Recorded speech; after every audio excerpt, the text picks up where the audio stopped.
everyone! If you are into blood-gobbling ballerinas, then this 2024 horror movie is right up your alley. Because today, we are going to explain the crap out of the movie Abigail. So get your garlic ready. I got him! Sammy, those are fucking onions. And if this is your first time watching, please like and subscribe as we get into the nitty-gritty. The young ballet dancer Abigail is abducted by 6 criminals and taken to the secluded Wilhelm Manor. Obvious baddie Giancarlo Esposito, aka Gustavo Fring, aka Lambert, instructs them to babysit the little brat for 24 hours, promising them a little more than 8 mil a person in ransom from her rich daddy. To avoid being identified, they use fake names. And so the Rat Pack is formed, with all the members there, including their honorary member Don Rickles. Joey, Frank, Dean, Sammy, and Peter can get this show on the road. This, of course, is a wink to the real Rat Pack, who back in the 1940s started a collective of famous people that would perform and make movies together. To pass the time, they play a little game. Joey apparently is a very good judge of character and has read the movie script. She dares the group that she knows their background just by the way they carry themselves. Frank is a former police detective. Sammy, a bored rich girl turned hacker. Rickles, an ex-Marine sniper. Peter is the unintelligent mobster muscle, and Dean the sociopathic driver.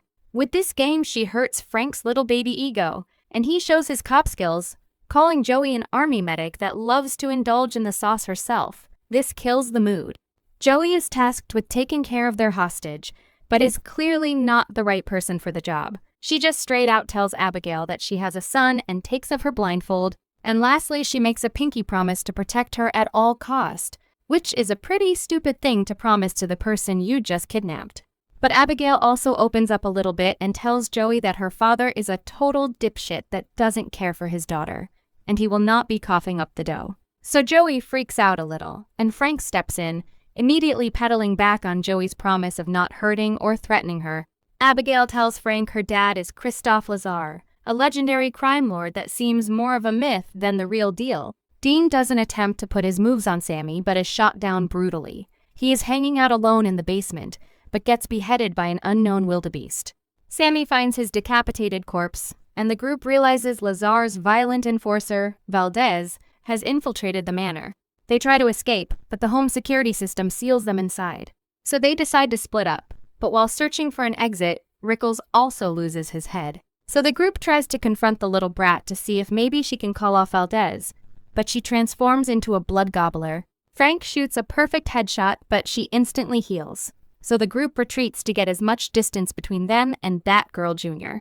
The group devises a plan to attack the ballerina from hell with all the vampiric cliches, from garlic to crucifixes, but nothing seems to have any effect on her. Just a quick sidebar, although the vampire lore originates from the Slavic countries, the first writer to popularize it was John Polidori back in 1819. But the vampires we still know till date are mostly inspired by the 1897 novel Dracula by Bram Stoker. And we're back because that's when Joey remembers that when they kidnapped her, they used a tranquilizer, and this definitely had effect. So they give it one more old-fashioned college try, and put the little sucker to sleep and shove her in a cage. While doing this, the slippery little shit did manage to bite Sammy. With this newfound false sense of security, the group decides to interrogate their hostage.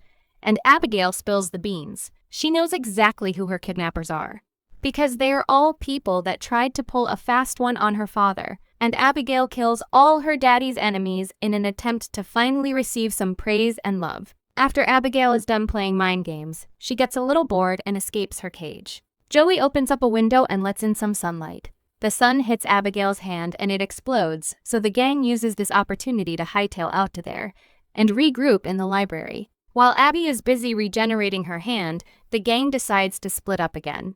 Sammy, who is actually really into Peter's rock-hard abs, decides to team up with him, and Joey and Frank go the other way. Sammy starts to turn into one of the gobblers, and is now under Abigail's command. And her first mission is to rip Peter apart, and not in the good way. Her next command is to lure Frank and Joey so that she can kill them too, but they do not have any pink goggles on and have traumatic trust issues. So they throw Sammy into the sunlight and watch her explode into a glorious blood splatter. Giancarlo Esposito, aka Stan Edgar aka Lambert, is hiding in a hidden security room of the manor and lures Frank and Joey in there. He reveals that Abigail turned him into a vampire, and now he is a slave to her commands. He offers to turn Frank into a fanged creature of the night. Because if Lambert turns him, Abby can't control Frank and he can use his powers to kill the tiny dancer and Daddy Dearest. Frank isn't keen on authority, so his first mission is to kill Lambert. Abigail joins the fray, but Frank completely overpowers her and sucks her blood, leaving her like a weak little puppet. Then he sets his eyes on Joey. Little rant here, but for some reason the plot really did not want us to hate Abigail so they can set up a part 2. Frank needs to out-villain the movie's villain, but logically Frank and Joey should have teamed up to kill Abigail.